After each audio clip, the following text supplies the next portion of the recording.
Hola, hola, bienvenidos a Tesis. ¿Cómo están? Hola, Muy bien. Richard. ¿Cómo estás, Verónica? ¿Bien? Pero bien, feliz de estar acá. Vamos a hablar de dolores musculares. Uy. ¿Qué pasa cuando tenés un dolor y dónde te duele? ¿Y el músculo te duele? Vamos a hablar del tema. Bueno, también vamos a hablar de POC, la enfermedad obstructiva de los pulmones. Sí. Y vamos a hablar de la tuberculosis. Es una enfermedad que vieja en el tiempo, pero que sigue estando entre nosotros. Brava. Y brava. Complicada. ¿Arrancamos? Arrancamos.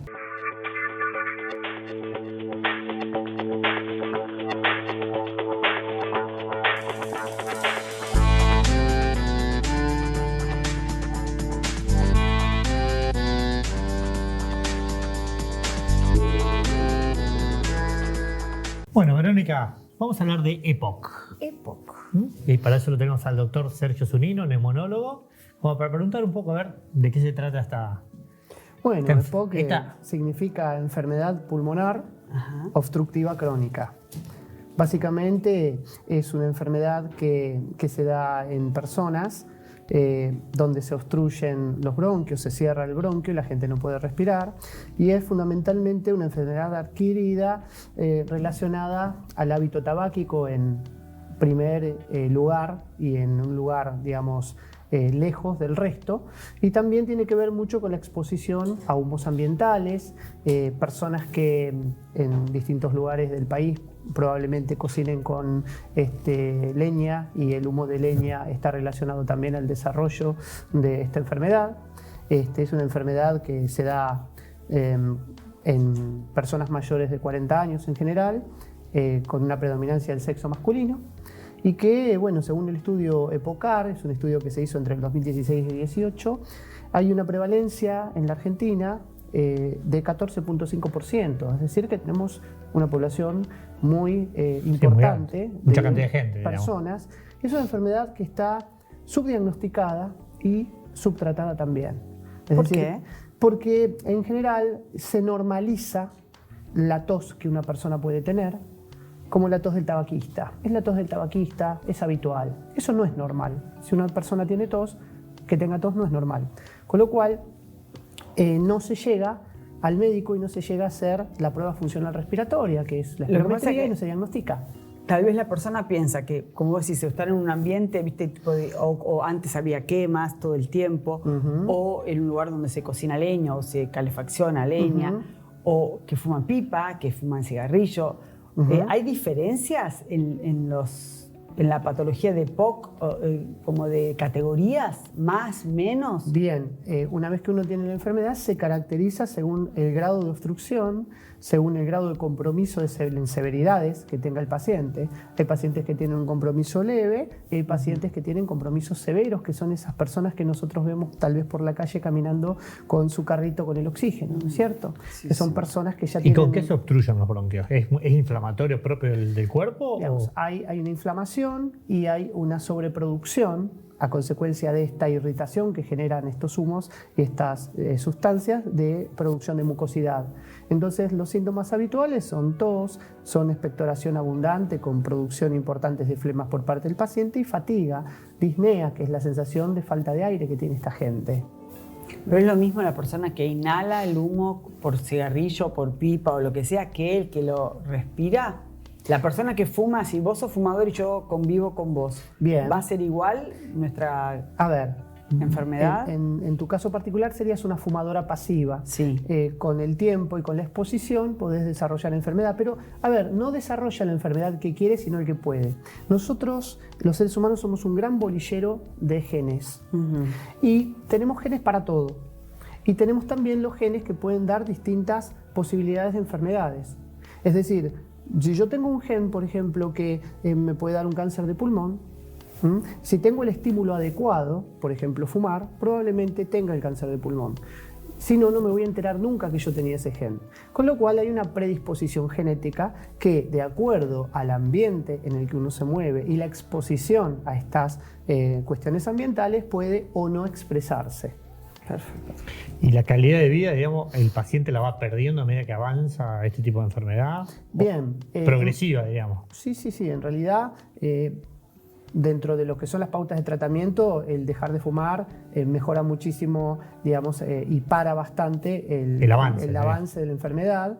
Y por otra parte, digamos, los medicamentos y también el manejo de las comorbilidades, que son todas las otras enfermedades que tienen las personas. Es decir, teniendo vida saludable, que la persona, digamos, mantenga un peso adecuado, porque el paciente obeso tiene una desventaja mecánica para respirar, que se suma al problema de base del pulmón.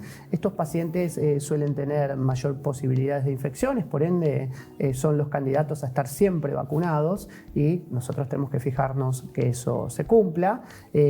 Entonces, bueno, fundamentalmente es un enfoque multidimensional de los pacientes que tenemos que hacer. Nos tenemos que fijar en todo, en todas las cosas que lo pueden, digamos, deteriorar. Y la persona que hace deporte, ¿es más propenso a poder tener EPOC, por más que fume o que esté en un ambiente poco propicio? Lógicamente el deportista tiene un entrenamiento especial de todos los grupos musculares, con lo cual, digamos, tiene una posibilidad de durar más sin tener tantos síntomas, claro, ¿no es cierto? Entonces uno tal vez le haga pruebas funcionales respiratorias basales y no encuentra ningún deterioro.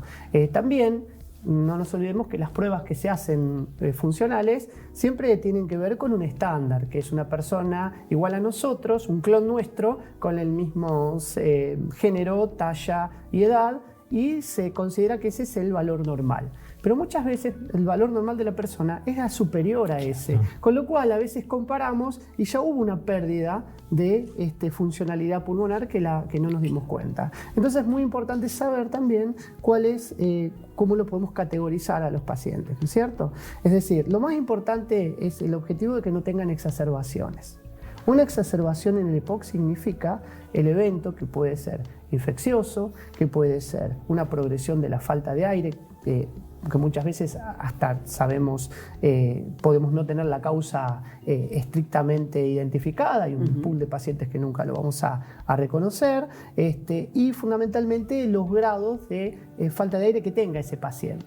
Entonces, de alguna manera nosotros podemos ir evaluando y podemos distinguir que hay pacientes que se exacerban con frecuencia, es decir, que en el año tienen 2 o 3, digamos, exacerbaciones que requieren una intervención médica, es decir, tienen que tomar antibióticos, tienen que tomar una tanda de corticoides y tienen que hacer ajustes de medicación.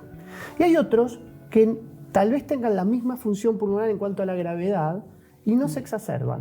Entonces, conociendo a qué persona nosotros tratamos, podemos saber si esa persona se va a comportar de una o de otra manera. Hay un estudio que lo ve muy bien, que se llama Eclipse, que hicieron en España, que es muy, muy claro. Los pacientes que se exacerbaban el primer año, seguidos a 3 años, se seguían exacerbando. Y un grupo que no lo hacía, permanecía sin ese tema. Bueno, muchas gracias. Muchas gracias. Bueno, les agradezco a ustedes. Muy bien, vamos a hablar sobre tuberculosis. Estamos con la doctora Laura Lagruta. ¿Qué tal, Laura? Muchas gracias. Hola, buenas tardes. ¿Y qué es la tuberculosis? La tuberculosis es una enfermedad infecciosa, contagiosa, que a veces tenemos que aclarar que todavía tenemos tuberculosis, ¿sí? Porque muchas veces cuando uno nombra esta palabra, antiguamente llamada la peste blanca, muchos piensan de que ya es del pasado y que no hay más tuberculosis, y la verdad es que no. La tuberculosis nunca se fue, sigue con nosotros y es una enfermedad que nos podemos contagiar no tan rápido, por ejemplo, como el COVID, ¿no? Necesitamos estar un poco más de tiempo con alguien con tuberculosis para contagiarnos.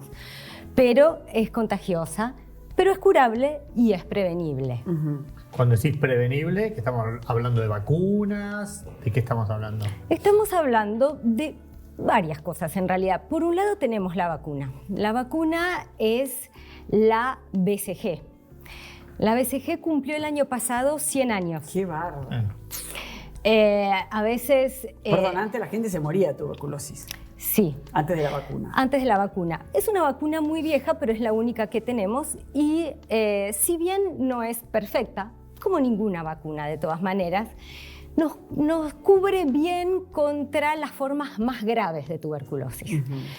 Cubre muy bien para la diseminación de la tuberculosis, cubre muy bien para prevenir la meningitis por tuberculosis en un 90% y cubre menos para prevenir la tuberculosis pulmonar, digamos 60-70%. Que de todas maneras ya es un buen número, ¿no es cierto?, para poder prevenirla. Pero, ¿qué queremos decir con esto? Que no es porque tenemos la vacuna que listo, ya está, no nos podemos contagiar. Ya no me cuido más, no. Exacto. Algunos nos preguntan, bueno, pero si tengo la BCG, te podés contagiar igual. Así que es muy importante que todos los recién nacidos reciban una dosis de BCG, porque cuanto lo antes la reciban, antes van a tener la prevención. Pero no es lo único que tenemos. En realidad, la otra manera de prevenir es, por un lado, tratar muy rápidamente al enfermo, que es el que está contagiando y que es el que va luego a diseminar la enfermedad en su entorno. ¿Cómo me la contagio y cómo hago para evitar que los demás se enfermen? En sí, me la contagio respirando en un mismo ambiente que alguien que tiene tuberculosis. Se necesita que sea un contacto frecuente o prolongado, pero puede ser incluso una sola noche dormir en el mismo ambiente que alguien, ya podría hacerlo. Entonces, es importante tener que los ambientes sean aireados, que cuando alguien tiene tuberculosis en realidad también use barbijo, pero también me tengo que cuidar, si el paciente tiene tuberculosis, tiene que usar barbijo. Pero la realidad es que muy rápidamente deja de contagiar cuando inicia el tratamiento. En unos 15 días más o menos ya puede dejar de contagiar y entonces la mejor manera de prevenirlo es iniciar el tratamiento lo antes posible en los pacientes que tienen tuberculosis. Ahora, obviamente, el tratamiento a veces o el manejo puede ser diferente, porque cuando estoy en un medio social donde tengo fácil acceso a la salud, quizás consulto antes cuando tengo síntomas.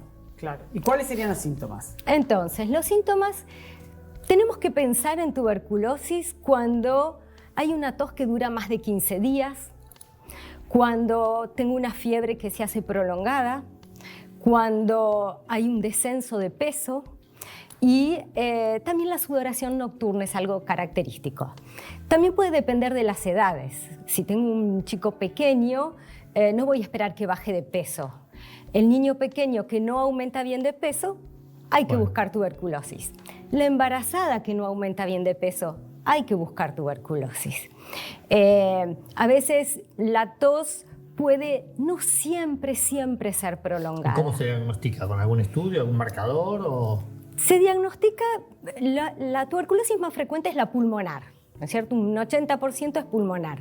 Entonces lo que vamos a hacer es analizar las secreciones respiratorias. Okay. Eso es lo más fácil, digamos, de hacer, siempre que hablamos de adultos, ¿no? Porque en los más chiquitos pedirle que obtener una muestra de secreción respiratoria es más difícil, pero en un adulto vamos a tener una muestra de secreción respiratoria. ¿Escupir o nariz? Escupir en un frasquito. Nariz no. Soplar los mocos no. No. Y eso se va a analizar. Y se puede analizar ya sea en un microscopio, ya sea que se pone en un cultivo, es como si se lo pusiéramos a incubar a ver si crece. Pero el microscopio es poco sensible, tengo que tener muchos bacilos de la tuberculosis para poder verlo. El cultivo es más sensible, pero tarda mucho, semanas. Tenemos nuevos métodos que son moleculares, es decir, buscan el ADN del bacilo de la tuberculosis. Y tienen otro beneficio además, que me pueden buscar también mutaciones que me dicen si hay resistencia a algún fármaco. Básicamente, el más utilizado es el que busca resistencia a la rifampicina. ¿Y por qué tenemos que buscar eso? Porque esos son los fármacos que habitualmente usamos para el tratamiento, y si hay resistencia, bueno, no va a hacer efecto el tratamiento. Hay que buscar otro, claro. Hay que buscar otro. Y es un grave problema cuando hay resistencia a más de un fármaco o multiresistencia, que le llamamos, que puede ser cuando tenemos rifampicina, isoniazida, porque ahí ya el fracaso del tratamiento puede ser más frecuente y estos tratamientos van a ser más largos, con más efectos adversos, más costosos. De que la gente se pueda... Mucho más difícil. Transformar en algo crónico casi. Y sí, convengamos que ya el tratamiento estándar de una tuberculosis común, sensible, es de 6 meses. Se está tratando ahora de acortar un poco, pero básicamente digamos que el mínimo son 6 meses. ¿Se cura totalmente? Se cura. Perfecto. Pero obviamente si yo tengo un diagnóstico tardío, que llegué cuando ya hubo mucha lesión en el pulmón, tengo mucho más posibilidades de secuelas. Claro. Y no nos olvidemos también que la tuberculosis, si bien muy frecuentemente es pulmonar, puede también afectar las meninges, hacer una meningitis tuberculosa, eso deja mucho más secuelas. Claro. Óseas, sobre todo las vértebras, eso deja más secuelas. Entonces... Sí, estamos ante una enfermedad grave y riesgosa y que se puede tratar, digamos. Así que... Perfecto. Bueno, muchas gracias, doctora. Bueno, muchas por favor, gracias. gracias. Buenísimo, vamos. Bueno, Verónica, hoy vamos a hablar de dolores musculares. Sí, muy bien. Cuando te duelen los músculos así. Y bueno, hemos invitado acá a Homero Díaz, él es kinesiólogo. ¿Qué tal? ¿Cómo Bueno, estás? un placer estar acá. Y bueno, como dijeron, vamos a hablar de algo que padece el 20% de la población mundial en la actualidad. Así que, ¿Cuánto? bueno, sí, es un montón. Sí, la verdad que es un montón y es una de las causas, digamos, primordiales también de ausencia laboral. Laboral, claro, incapacidad Exacto. para laborar.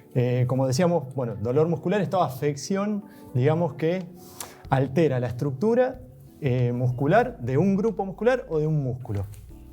Por ejemplo, cuando refieren a un dolor lumbar o un dolor, no sé, de espalda o de Exacto. cintura, eso es muscular. Sí, también es muscular, obviamente dependiendo de cada región, y hay que tener en cuenta que la columna, si bien es lo que, digamos, sostiene el esqueleto, los músculos que son, digamos, esto que ejerce palanca y que tiene una actividad contráctil, en regiones cuando estamos mucho tiempo parados, obviamente estas regiones se van a cargar, ¿no? Por lo general las lumbalgias son las que se llevan el puesto número 1, ¿no?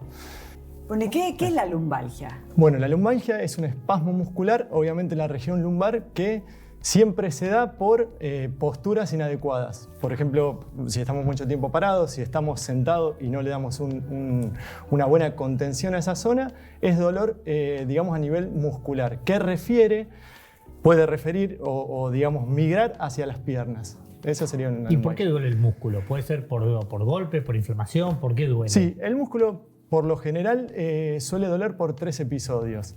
El primero es por un sobreuso de la estructura, el segundo por un desuso, que uno dice, ¿por qué si no hago nada me duele? También duele. Y el tercero es, como dijiste, por un mecanismo directo, ¿no? A nivel traumático. El cuerpo humano está diseñado para el movimiento, todas las estructuras, digamos, a nivel articular, a nivel, digamos, de esquema motriz, estamos diseñados para movernos. Si esto no lo hacemos, obviamente pueden generar dolores. ¿Y hay algo que, por ejemplo, nos falta algún nutriente También para tener dolencia muscular? Sí, también tiene que ver la alimentación, ¿no? Obviamente siempre apuntando a una vida saludable. Las personas que lleven esta vida van a tener menos episodios de estos dolores. Y la nutrición, como bien dijiste, hay alimentos que previenen estos dolores. Sí. Y hay un componente evolutivo también, diríamos, de estructura, digamos, porque nosotros venimos del mono y después se empezó a caminar, se paró el hombre. Exacto, nosotros venimos de la cuadrupedia, claro. Y nuestra columna en realidad está, si bien fuimos mutando genéticamente, no está diseñada para estar erguido. Exacto, erguido. Así que ahí hay un problema ¿Y eso está importante. en avance, digamos, evolutivamente Sí, del hombre? sí, evolutivamente desde nuestros antepasados, millones de años que digamos, se decidió en esa época, los monos se decidió hacer una bipedestación. Todo esto fue sufriendo cambios, ¿no? en la columna. Sí. Claro. Y el trabajo, por ejemplo, si nos dedicamos a la parte de columna, digamos, muscularmente, la podemos ayudar. ¿Y sí. eso qué hay que hacer? ¿Hacer sostenimiento, trabajo puntual? Sí, en realidad como la columna, digamos, nos sostiene y desde que nos levantamos hasta que uno se va a acostar, está en plena contracción, no conviene pasarse de fortalecimiento a nivel musculatura posterior, sí la anterior. Sí nos conviene entrenar la musculatura anterior. Abdominales. Exacto, abdominales, zona media, como en algún momento lo hablamos, eso sí nos conviene hacer. Y después sí la musculatura posterior, trabajar desde la parte de flexibilidad, que eso es importantísimo, ¿no? O sea que entonces, flexibilidad, fuerza, Exacto. Nutrición. Nutrición, buena nutrición y qué movimiento. pasa con lo postural, con el eje? ¿Cuán importante es mantener un eje adecuado? Exacto. Como las estructuras del cuerpo, digamos, van adaptándose a lo que nosotros vayamos a solicitar, las personas que por ahí están mucho tiempo en una silla, mucho tiempo parados, van a ir modificando. Por ejemplo, la antepulsión de hombros. Bueno, esto también tiene que ver con lo que decías de la postura, de por lo menos cada 40 minutos o una hora y media, movilizar un poco. ¿Y el estiramiento? ¿Es importante? Estiramiento, sí, estiramiento. Y esto hay que decirlo, más de 8 a 10 segundos. Porque si no, si hacemos estiramientos cortitos, estamos generando más contracción en la musculatura. De 8 a 10 Exacto, segundos. ahí se provoca el reflejo hemiotático, que es relaja la musculatura que estamos, digamos, elongando y contrae la antagonista, digamos, la contraria. Entonces deja llegar más al rango articular. ¿Y qué pasa cuando hacemos posturas invertidas? Cuando invertimos el cuerpo. Bueno. ¿Sirve colgarse de los tobillos, hacerla vertical? Sí, en realidad sirve descomprimir la columna vertebral, que es lo que más soporta la carga. Eso a veces sirve, obviamente siempre guiado por un profesional, pero sí, ahí hacemos una distracción de las articulaciones, que se llama. Tenemos compresión y distracción. En algunos casos viene muy bien eso. ¿Y qué pasa con, la sangre que va a la cabeza? ¿Es nocivo? No por mucho tiempo, bueno? claro, sí, no por mucho tiempo. Eso se recomienda, como siempre digo, supervisado por alguien y no que sea de prolongado en el tiempo, digamos. Perfecto. Bueno, Doc, muchas gracias. Bueno, muchas Bueno, gracias. un gustazo. Gracias. Bueno, ya volvemos. Dale.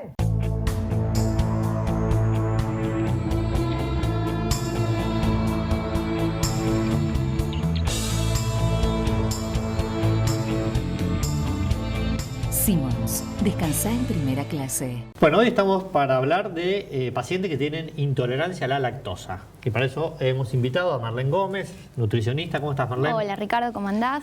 Bueno, a ver, ¿qué le pasa a un paciente? Bien, hoy vamos a hablar sobre aquellas personas que son intolerantes a la lactosa, que parece mentira, pero hay bastante personas que lo padecen y muchas veces conviven con estos síntomas porque no lo saben. Un paciente que es, primero arranquemos, ¿qué es la lactosa? Perfecto. La lactosa se encuentra dentro de los lácteos, por ejemplo, leche, quesos y yogur. Esa lactosa es hidrolizada, metabolizada por una enzima que tenemos a nivel intestinal que se llama lactasa y la convierte en glucosa. Por lo tanto, esas personas tienen disminuida esas enzimas. Entonces, ¿qué pasa? Cuando consumen, por ejemplo, leche, no importa si es en un café con leche, si es en una chocolatada o, por ejemplo, en alguna salsa blanca o como, digamos... Siempre que incorporen lactosa. Exactamente. Siempre que lo incorporan, tienen episodios, por ejemplo, de diarrea, tienen dolor abdominal, tienen inflamación, que eso también se da mucho. Tipo de digestión lenta, que se sienten pesados también. Claro, eso, sí, sí, también. Sobre todo el tema de la diarrea y la inflamación. Por lo tanto, ellos consumen, tienen estos síntomas y cuando la dejan de consumir, esos síntomas desaparecen. ¿Qué sucede a aquellos que dicen, bueno, yo tomo leche, me pasa eso, pero consumo yogur y quesos y no me pasa? Bueno, en este caso es porque esa lactosa está en menor cantidad, porque las bacterias de estos alimentos ya la van, como que están más digeridas. Por lo tanto, cuando ingresa a nuestro organismo, lo metaboliza mucho más. Y, a ver, si consumen esto y se sienten, es la cantidad de lactosa entonces la que termina dando genera más síntomas. Exacto. Y, digamos, se revierte. ¿Y es de toda la vida? ¿Cómo es eso? Sí, las personas que tienen intolerancia lo van a hacer hasta... Sí, lo que se recomienda hacer es reemplazar, por ejemplo, la leche deslactosada, que eso se puede conseguir, quizás es un poquito más cara, pero hay muchos que lo pueden comprar.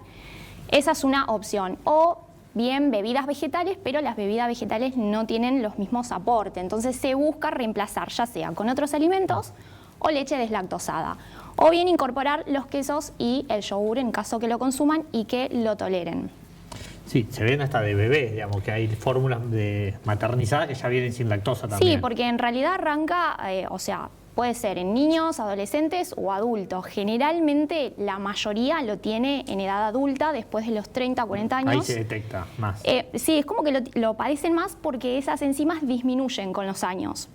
Por lo tanto, toleramos cada vez menos. Por ahí las personas dicen, bueno, pero yo antes tomaba leche y no me pasaba nada, y ahora tomo y me genera estos síntomas. Bueno, es porque esas enzimas van disminuyendo, pero eso es algo del organismo, como que no lo podemos ¿Y modificar. eso se diagnostica también? ¿Se puede medir la cantidad de esa enzima en el organismo? Digamos, ¿hay algún No, método? lo que se hace, se van descartando a través de diagnóstico, porque a veces lo confunden con celiaquía, por ejemplo. Claro. Entonces se va descartando y después se prueba el tema de la tolerancia alimentaria, donde se consume el alimento y se comprueba si es que hay síntomas, se lo quita el alimento durante 2 semanas y ahí la persona va a ver si sigue teniendo síntomas, es porque es otra causa. Si esos síntomas desaparecen, se vuelve a incorporar el alimento y si vuelve con los síntomas es porque es intolerante.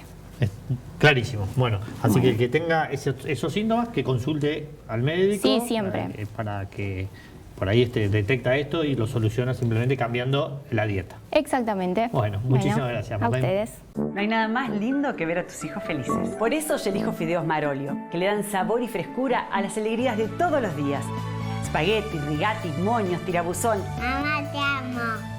Marolio, una de las marcas más elegidas por los argentinos. Buenísimo, me encantó lo de dolor muscular. Hay que seguir a rajatabla cuando uno siente qué hacer con eso. Y sí, los tratamientos, obviamente, de la tuberculosis, para evitar cortar el contagio, tenemos una sociedad Sí, que es comprometida con eso en el sentido de exactamente, que... con la vacunación, porque no solamente se vacuna uno, sino también proteges al otro. Sí, y obviamente el tema del tabaco siempre llega con el tema de las enfermedades pulmonares, es Tremendo. tremendo.